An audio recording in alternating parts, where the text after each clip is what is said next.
Hey guys, and welcome back to this channel. In this video I'll be showing you guys how you can clear out some of your cosmetics inventory in Grow a Garden.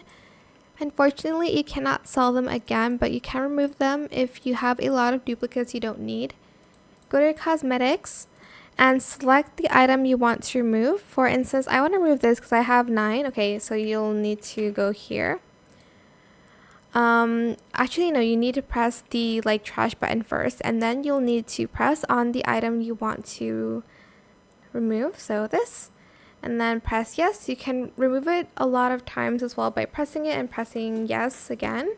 So I want to remove this much, and then you're just going to press check, and then as you can see I only have 3 left. And then what else?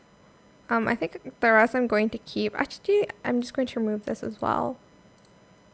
But that is how you can clear out your cosmetics inventory on Grow a Garden. I hope it was helpful for you guys. Don't forget to like, comment, share, and also subscribe to this channel if you haven't done that already. If you have any more questions about this video, just leave it in the comment section down below. I will try my best to answer them all for you guys. And if you found this video helpful, please click the thanks button as well. That is it. Thank you so much for watching. Bye.